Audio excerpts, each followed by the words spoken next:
Nungsiba Nausing, Sidi Punna.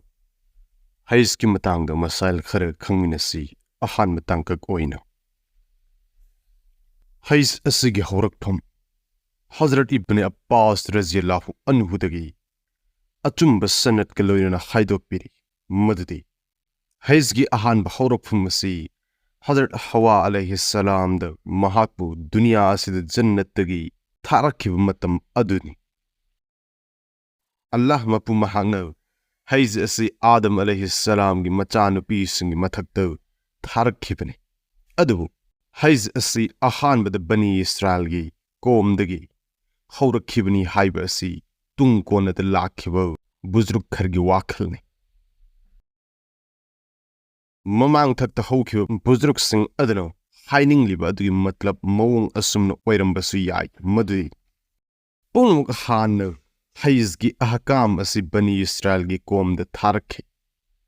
Marmasino Hazrat Abdullah ibn Masud Radiyallahu Ta'ala Anhu dagi Abdul Razak na riwayat tawbiri ben. Israel gi Kungdang Nupi Nupa Animak Pulak na namaz son minirami. Hairib mong asimak tada. Nupa Amasung Nupisingi marak ta maril na inirami.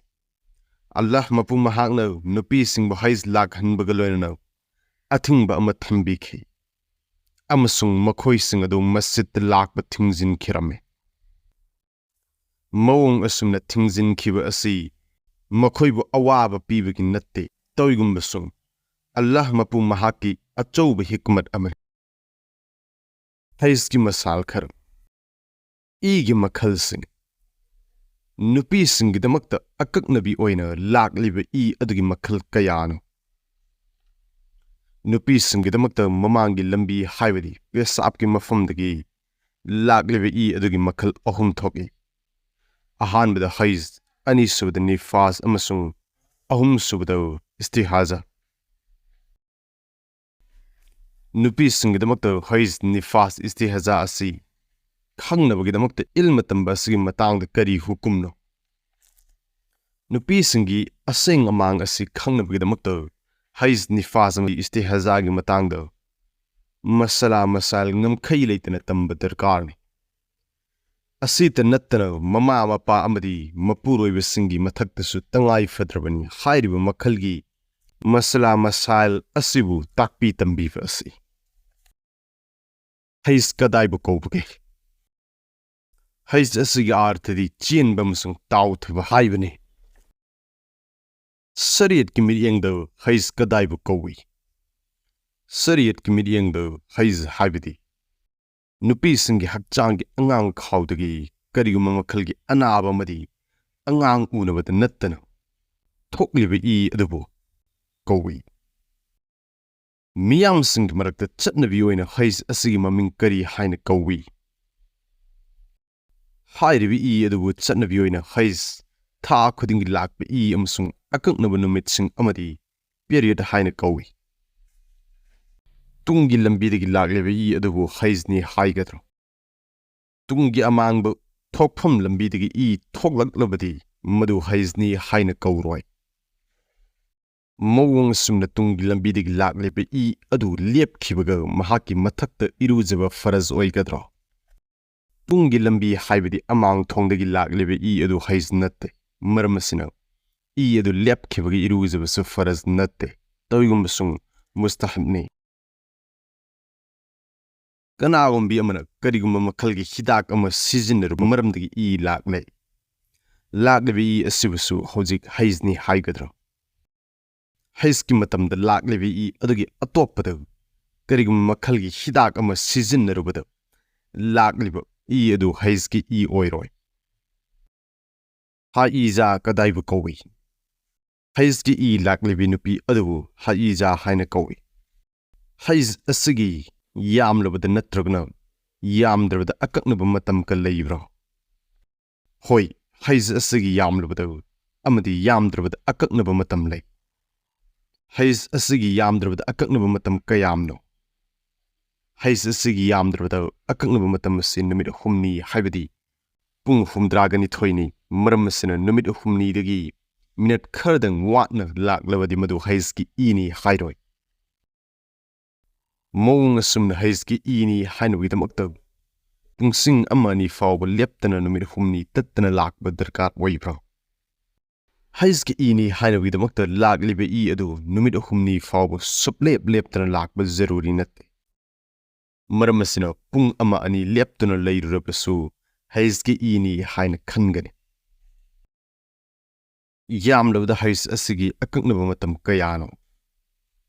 Yamlabda Heiz Ki akaknaba matam asi numit taranini. Kanagumbi amaki numit humni fadana lagliba adu Heizni haibadi yararoi adu kari haigani. Madu S.A.W.gi haina kaugani haibadi Anaba.gi maramdagi laglibani haigani. Numit taranigi matungda lagliba adubu kari haina kawi. Hairibi aduwasu S.A.W.gi haina kawi. Heiz Ki asi yamlabda numit tarani fawba lagli hairaga karigino amuk numit tarani digi hena lagliba. Hairiba ahenbi adu karigumba anaba ama leiba maramdagi laglibani. Nupisingi yamdrabda Heiz lakba hawbagi sahi matam. Sariyat ki midyengda Heiz asi lakba hawbagi yamdrabda akaknaba sahi matam ka leibra. Hoi, sariyat ki midyengda yamdrabda Heiz asi lakba hawbagi akaknaba sahi mapal dagini. Kanagumbi ama masagi sahi mapal fawba sudringida laklabadi mahakado Heiz lakbini hairoi. Dawigumas mahakado Mustahzan haigani maramdi Mahaki lagliba adu Heiz Ki natte Anaba.gini. Heiz asi lakba hawbagi yamlabda sahi akaknaba ka leibra.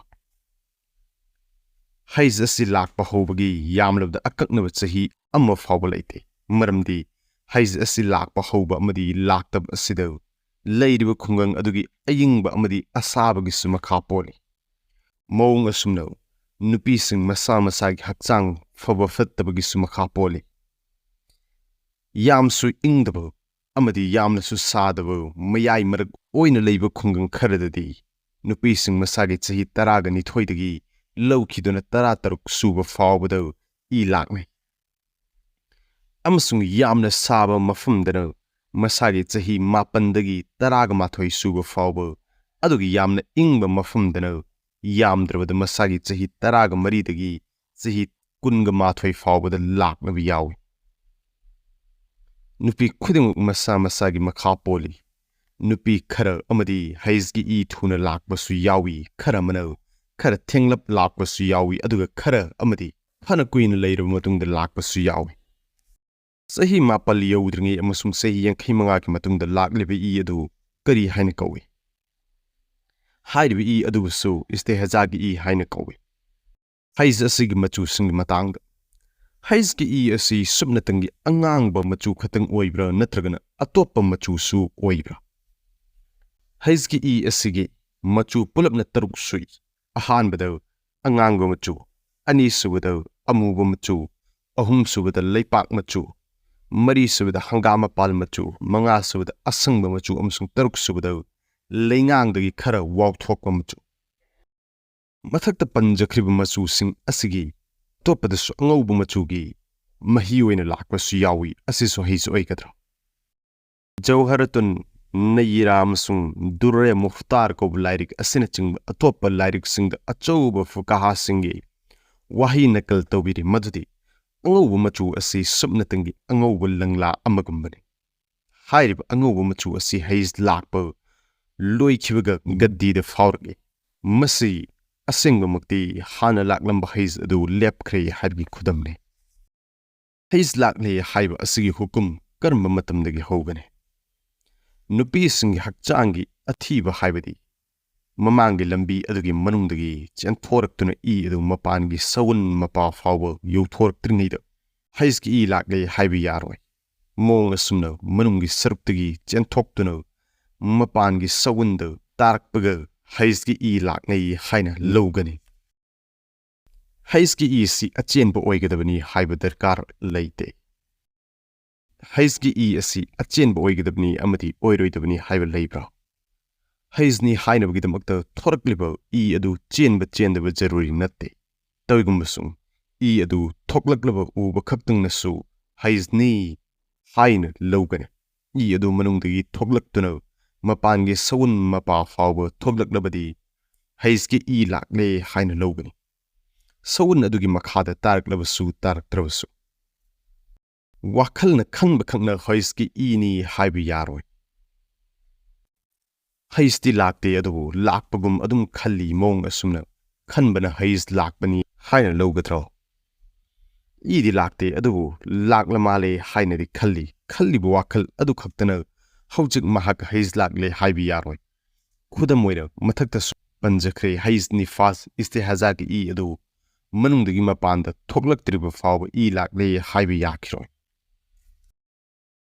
Heiz ki laktriba fawba naaba khaktana namas thadokpa gunani Nupi kharamadi Heiz lakpa hudringida mapukta yamna kanna nai amadi awabi amu oihalle madudagi mahak masamak Heiz lakadawri haiba asi khangnai toigumbasung adudi laktri hawjik sumnatangi anaba adu khangna maram oiraga mahakkidamakta namas thadokpa yabra yatabra khudam oina mathakta hawkhraba adumukni haibadi Heiz ki ni hainabagidamakta manungi saruktagi thoglaktuna mapanda fawrakpa darkarni maramasina sumnatangi naba khaktana Heiz lakle haina khanduna namas thadokpa jais natte mawunga sumna tawribi nupi khudingmak achobu gunakara moigani kanagumbi amana adu manungdagi mapanda yauthorktringida makhun aduda lasing namsinkre hairiba lasing adugi maramdagi adu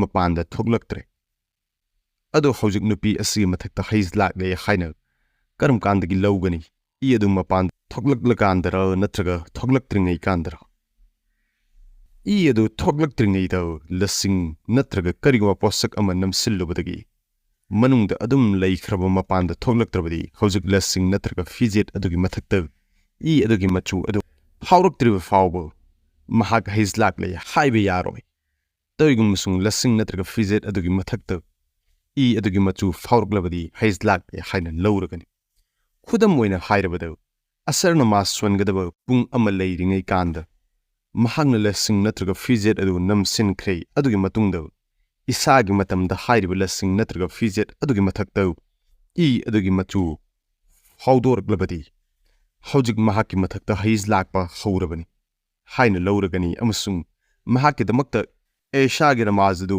maaf oikhragani mahakna asar amasung maghrib ki namaz swankhidaba taragadi mahaki mathakta matam anigi namaz asi kona kaza swanba tangai fadapoigani kona kaza fawba sondrabadi mahak gunagar oigani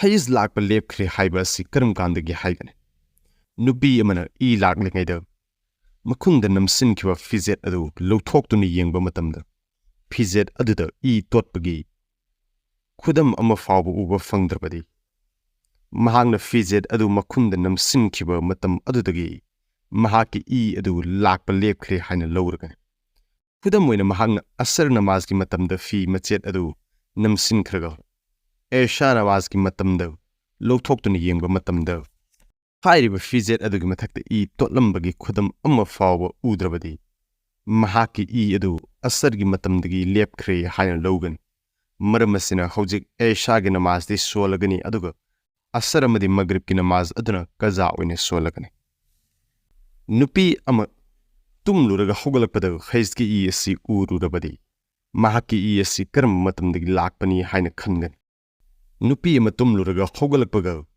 Heiz ki asi ururabadi mahakna tumluraga hawgalakpa matam adudagi Heiz ki ni haina lawragani mamangda hawkhriba matamsing adudi lawroi khudamoina nupi ama nongma nongthil pung ama tabada tumkhraga maghrib ki azan lawba matamda hawgalakpaga asi ururabadi mahaki mathakta maghrib ki azan matamdagi Heiz lakpani haina lawragani maramasina zaharamadi asargi namaz mahakna tumluba maramdagi kaza oikhiba adu masa sengdaba matungda kaza oina solagani Heiz lakpi amano lakfam makhun aduda lasing hapchillamlaga amuk hawgattuna yengba matamda lasing adugi mathakta totlambagi khudam ama fawba uba fangdrabadi mahak asi karamba matamdagi sengle haina lawgani Heiz lakpi amana ꯑꯍꯤꯡꯗ ꯂꯁꯤꯡ ꯅꯝꯁꯤꯜꯂꯝꯗꯨꯅ ꯑꯃꯨꯛ ꯍꯧꯒꯠꯂꯛꯄꯒ ꯌꯦꯡꯕ ꯃꯇꯝꯗ ꯂꯁꯤꯡ ꯑꯗꯨꯒꯤ ꯃꯊꯛꯇ ꯀꯔꯤꯒꯨꯝꯕ ꯏꯒꯤ ꯈꯨꯗꯝ ꯑꯃ ꯐꯥꯎꯕ ꯎꯕ ꯐꯪꯗ꯭ꯔꯕꯗꯤ